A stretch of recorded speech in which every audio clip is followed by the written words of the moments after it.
الرحیم نحمدہ و نصلی علی رسولہ الکریم اما بعد۔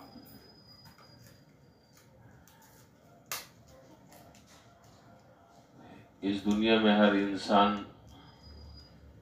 حتی المقدور نیک اعمال کرتا ہے،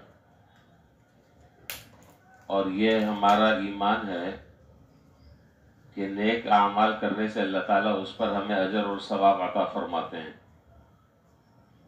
ہر انسان اپنی ہمت کے بقدر نیک کاموں میں، نیک اعمال میں، طاعات میں، عبادات میں لگا رہتا ہے،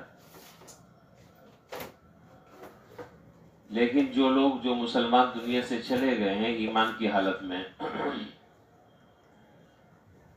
اب ظاہر ہے کہ وہ کوئی نیک عمل تو نہیں کر سکتے، اس لیے کہ دارالعمل کا سفر ختم ہے، اب دارالجزا کا سلسلہ شروع ہے۔ آخرت جو ہے وہ دارالعمل نہیں ہے، وہ دارالجزا ہے۔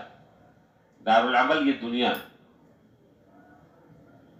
تو اس لیے جو لوگ دنیا سے چلے گئے ہیں، اور ہم میں سے ہر ایک کے بہت سے رشتہ دار، اعزاء، اقارب، متعلقین، ملنے جلنے والے وہ دنیا سے رخصت ہو گئے ہیں،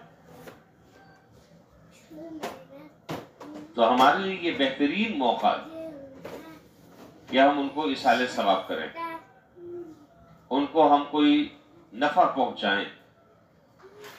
اور حدیث شریف میں ہے کہ مرنے والا اس ثواب کے انتظار میں ایسا رہتا ہے جیسے کہ ڈوبنے والے کو تنکے کا سہارا چاہیے ہوتا ہے، اتنا منتظر رہتا ہے کہ کاش کہ کوئی ایک مرتبہ سورہ اخلاص پڑھ کر مجھے ایصال ثواب کر دے۔ آج تو ہم بہت کچھ کر سکتے ہیں، لیکن وہ بیچارے ابھی کسی چیز کے قابل نہیں، کسی کام کے کرنے کے قابل نہیں۔ اس پر تو انشاءاللہ پھر کل بات میں کروں گا۔ آج جو بات مجھے ذکر کرنی ہے وہ یہ ہے کہ رمضان میں بھی، اور ویسے رمضان کے علاوہ بھی، اپنے لیے بھی اور اپنے ان مرحومین کے لیے جو دنیا سے چلے گئے، 70,000 مرتبہ کلمہ طیبہ پڑھ کر ان کو بخشنا چاہیے۔ 70,000 مرتبہ کلمہ طیبہ پڑھ کر ان کو بخشنا چاہیے۔ اور اس کلمے کی فضیلت تو آپ جانتے ہیں، اس کو بیان کرنے کی ضرورت نہیں ہے۔ بے شمار احادیث میں جناب نبی کریم صلی اللہ علیہ وسلم نے اس کلمے کے پڑھنے والے پر جنت کا وعدہ فرمایا ہے۔ من قال لا الہ الا اللہ دخل الجنہ۔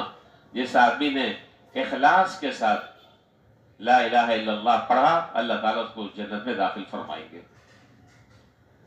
تو یہ بڑا مبارک کلمہ ہے۔ البتہ روایات میں کوئی ایسی روایت نہیں ملتی، بات اچھی طریقے سے سمجھ لو، بات بہت واضح ہے۔ روایات میں تلاش کرنے سے کوئی ایسی روایت نہیں ملتی کہ مرنے والے کو 70,000 مرتبہ کلمہ بخشا جائے۔ بہت زیادہ تلاش کرنے کے بعد بھی کوئی اس طرح کی مستند روایت نہیں ملتی۔ البتہ بزرگوں کے تجربوں سے یہ بات ثابت ہے۔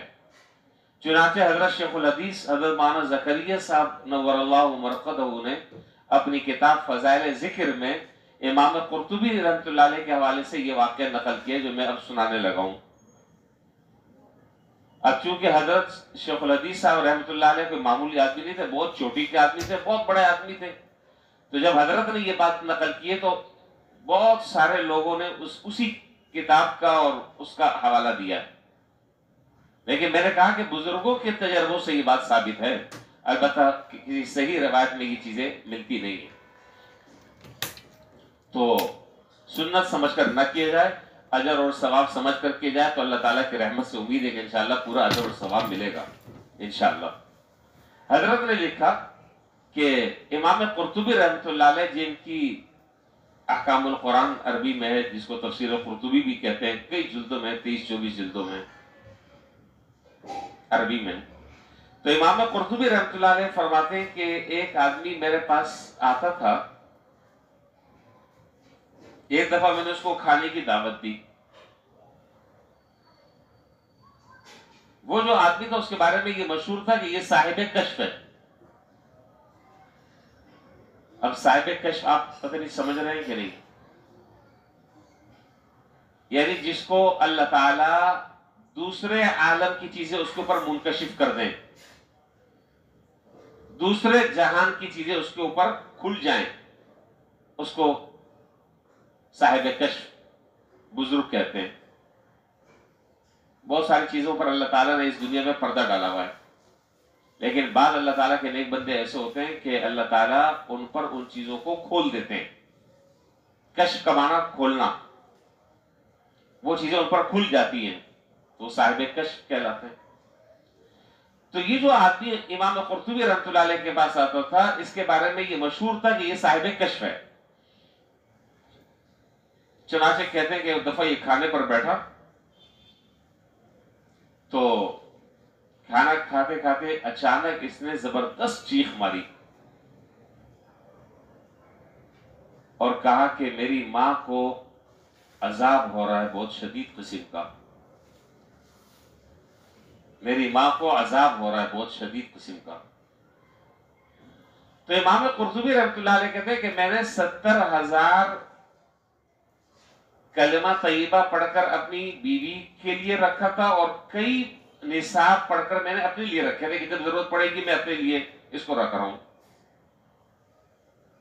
تو کہتے ہیں کہ فوراً میں نے ایک نصاب جو ہے دل میں، نہ میں نے اس کا کسی سے تذکرہ کیا، نہ میں نے زبان سے یہ بات کہی، نہ کسی کے سامنے اس کو میں نے بیان کیا، دل میں نے نیت کر لی کہ یا اللہ یہ جو میں نے اپنے لیے 70,000 کے کئی نصاب رکھے ہوئے، ایک نصاب 70,000 کلمے طیبہ کر میں اس کی والدوں کو بخشتا ہوں.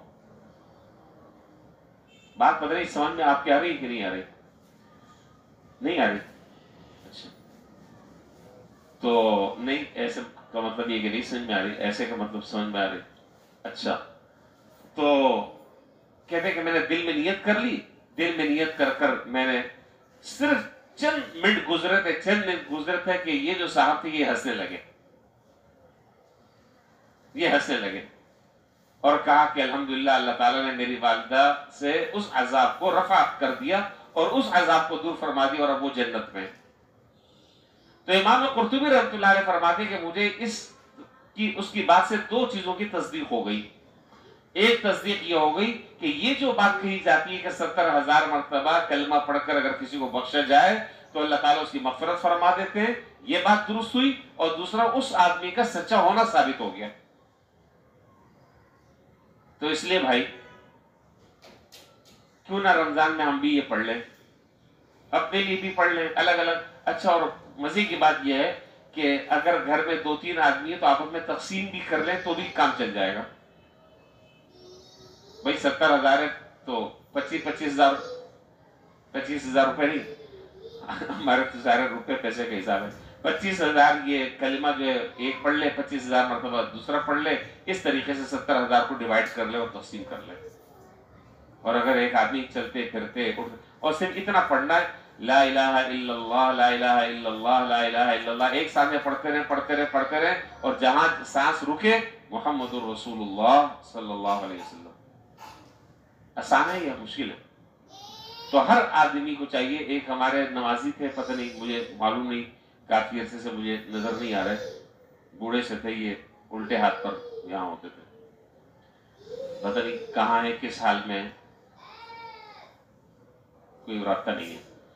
وہ ماشاءاللہ اکثر ملاقات کرتے تھے اور اکثر یہ بات کہتے تھے، ان کا کام دن رات یہ کلمہ پڑھ کر پتہ نہیں کتنے نصاب وہ جمع کر لیتے تھے. اور وہ یہ کہتے تھے کہ جتنے بھی جنازے آتے ہیں ہر جنازے کو میں یہ کلمہ بخش دیتا ہوں. کیسے مبارک لوگ ہیں وہ کہ جو دن رات پڑھ کر محنت کر کے دوسروں کو پہنچا رہے ہیں. تو کم سے کم اگر وہ نہیں ہے تو ہم ان کے لیے تو کم سے کم ایک مرتبہ پڑھ لیں، ایک نصاب پڑھ کر ان کو بھی بخش دیں، ان کا حق ہے ہمارے اوپر. تو اس لیے معلوم یہ ہوا کہ اور رمضان میں پڑھنے کا ثواب انشاءاللہ زیادہ ہے. تو پھر چند دن باقی رہ گئے، اپنے وقت کی حفاظت کریں اور جتنا وقت مل جائے اس وقت میں زیادہ سے زیادہ یہ کر 70,000 کا نصاب پورا کر لیں اور اپنے مرحومین کو، اپنے اعزاء اقارب کو، متعلقین کو بخشیں اور اپنے لیے بھی ایک رکھیں.